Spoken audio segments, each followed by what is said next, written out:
Good morning. Good morning. Good morning.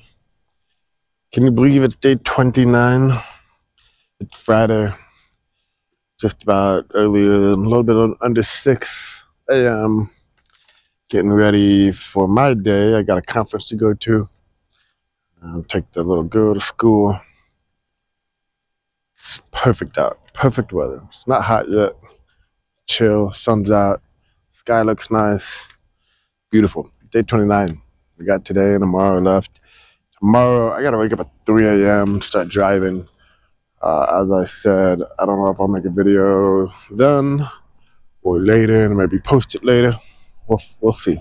But I'll make a day 30 video regardless. Today is day 29, and the purpose of our lives is to be happy. Another great quote. The purpose of our lives is to be happy. And I've been thinking about this quite a little bit, over the past year or two. But what does it mean to be happy? What is happy? You know, you question because you see these kids in villages, and they seem to be happy. You see these in very poor third world country villages, whatever, and you don't see like suicide or massive stages of depression. Um, and I thought about it, and the more I thought about it, I said, "What is happiness?" And it's kind of, to me, it's kind of like the pursuit of something. There was another quote that said, there's there's two unhappy people in the world, and it says the man that doesn't have what he wants, and the man that has gotten it, what he wanted. And it's kind of true. It's just, you know, being happy is being, I guess, content with what you have, but also it's the pursuit of more. And I think that's what ultimately causes us so much depression in our lives, in our society, is because we're surrounded by the understanding of what we could have. So we become unhappy with what we do have, right? And I don't think there's any taking that away. I don't think we can get rid of that mindset because it's already instilled in us. Maybe we can, maybe, but there's always that more thing. So the happiness is pursuing more. It's not absolutely getting there, because once you get there, you get that material, you get that relationship that you're wanting, you're getting whatever that is, what you're wanting, you get complacent, right? And then you want more, and then you're unhappy, right? And so I truly believe for us, the what happiness is constantly being happy with yourself, not on what you have, but what you're giving, right? And what you are doing to achieve that more. Now, why does that mean that these kids in these villages, or these people in villages, are happy? And that is because they don't necessarily understand the concept of more, but they are fulfilling their purpose. And this kind of goes along the lines of what I was trying to say earlier, but I missed the word, is me growing up, my purpose was what, right? Our society doesn't really assign us purposes. My childhood, my parents never assigned me a purpose in life. They just said I could do whatever I want. Um, that might have fueled my unhappiness. Now, I can do that to my child and say, "You're going to do this. That is your purpose in life," but then they might, you know, um, not be able to do such or whatever. But these kids in these villages, they're fulfilling their purpose. Their life is to, it's very simple. Their life is to, it's, maybe it's because they're just not educated. They don't have that education. They're just not smart. But I believe that they're truly happy within themselves is because they're ultimately fulfilling their purpose and not always fighting or going after more, because that's all they know. This is life. There's nothing else out there, you know. So I might as well be happy. I don't know. I guess they're talking about this forever. Let's talk about health fitness real quick. We talked about balancing cardio, strength, flexibility before. Let's just talk about it on a different note. Um, all are great. Ultimately, you should be training for what you're training for. If you're training, let's just say, wall busy. If you're training to be the best athlete that you can be in the world, you're gonna have to spend a few hours. You're gonna have to spend a lot of time, energy, so forth, doing that. Right? But if you're just training to be healthy, you need to get out and get some activities in, no matter what. Right? So let's just say you're wanting to get back into a certain sport. You kind of should be training that's going to help you benefit that hobby, that sport, in your health, your areas. Let's say you have a bad hip, or you're old, or whatever it may be.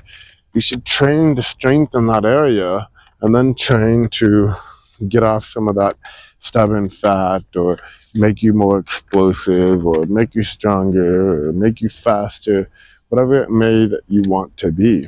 And you can use the other tools like cardio on off days or different days, or like yesterday, something happened. I didn't get to go to the gym yesterday, but I had about a half hour.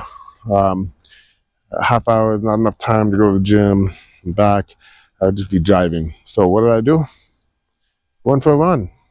I don't like running. I'm not a runner. But you know what? It got me to sweat. It got me to push myself. It got me to feel good. And I got running. And that was my workout all day yesterday. And I'm not unhappy about it, right? I can be happy with the fact that I did something. And I just didn't use an excuse to not work out. Even though stuff came up and it didn't go as planned. Oh well, right? Make adjustments, use everything. And let's just say it was pouring rain then, I couldn't go for a run. Well, I could have spent that 30 minutes doing some yoga at home, doing some stretches, and so forth if I could, right? So no excuses on that stuff. Balance it out, adjust if you need to. Talk about crypto. What is the impact of crypto on traditional banking?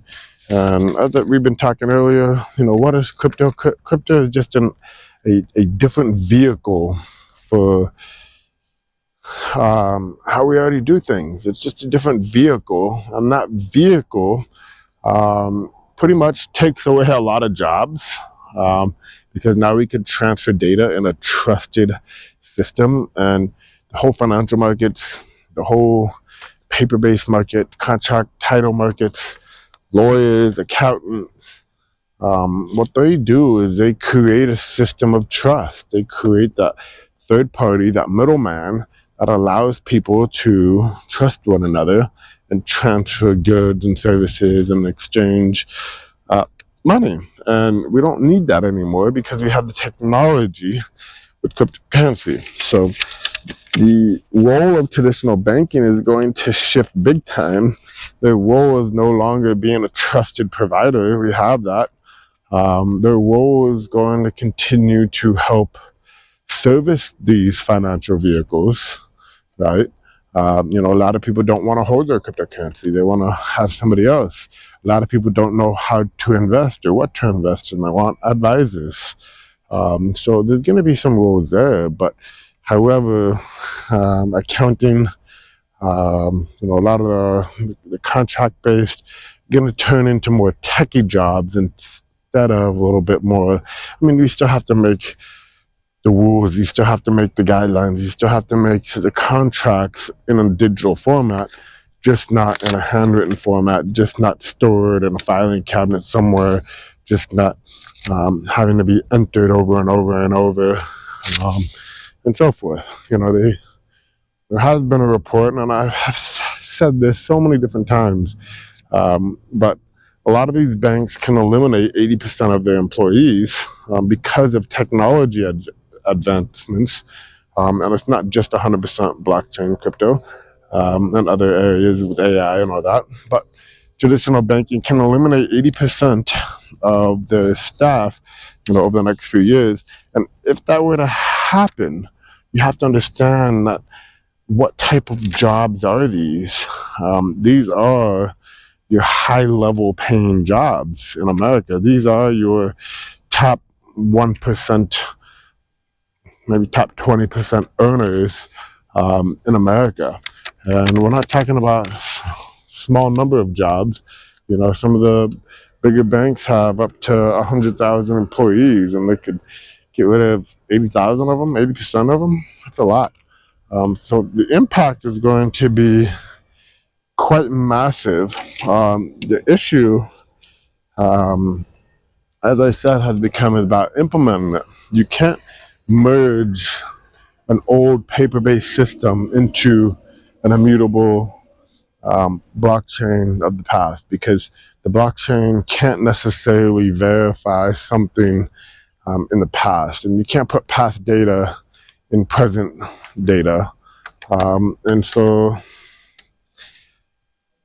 what they say is what's going to happen is, one system is just going to kind of blow up while the other system kind of gets built up, and it will happen over time. How that does happen, I don't know, but what I am very bearish on is American jobs in that sector.